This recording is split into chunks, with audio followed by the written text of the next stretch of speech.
Jika memang kebodohan itu adalah sumber masalah, apakah justru dorongan kita mengejar kepintaran benar-benar lahir dari hasrat murni akan pengetahuan? Atau malah sebaliknya, kita sebenarnya hanya ingin menghindari sentimen negatif terhadap kebodohan? Bisa jadi kepintaran yang kita kejar bukan berasal dari keinginan tulus untuk berkembang, melainkan dari ketakutan mendalam akan stigma, takut dianggap gagal, takut tidak berdaya, takut tersingkir, atau lebih sederhananya, takut dianggap bodoh. Ketakutan semacam ini tampaknya sudah tertanam begitu dalam di struktur sosial kita, berakar dari anggapan umum bahwa kebodohan sama dengan kegagalan dalam menjalani hidup yang semakin rumit.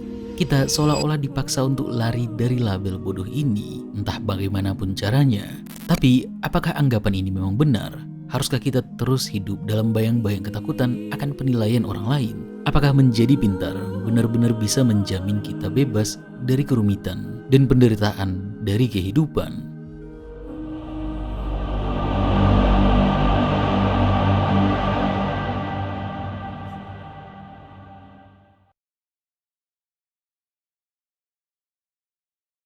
Menjadi pintar memang sering membawa berbagai keuntungan secara sosial, pujian, penghargaan, dan kepercayaan diri yang muncul dari kemampuan kognitif yang baik. Namun, di balik itu semua selalu ada zero sum game, di mana pihak yang beroposisi dengan kepintaran pasti sangat dirugikan. Untuk bisa mengatakan seseorang itu pintar, pembandingnya bodoh, orang bodoh, itu haruslah ada.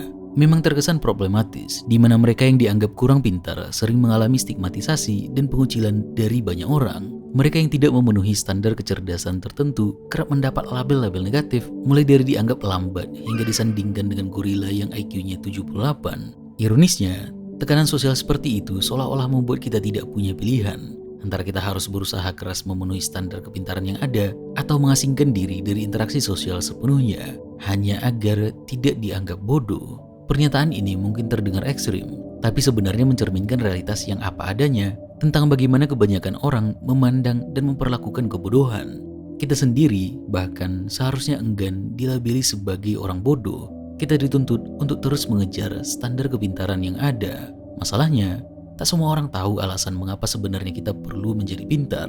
Mengapa kita seolah-olah perlu bisa ini dan itu, mengerti filsafat, matematika, dan mungkin pandai berbisnis. Kekurangan jawaban dari alasan itulah yang kadang justru secara tidak sadar telah memasukkan kita dalam perangkap Dunning-Kruger, di mana kita hanya merasa pintar agar bisa menghakimi orang lain yang kita anggap tidak memenuhi standar kepintaran kita.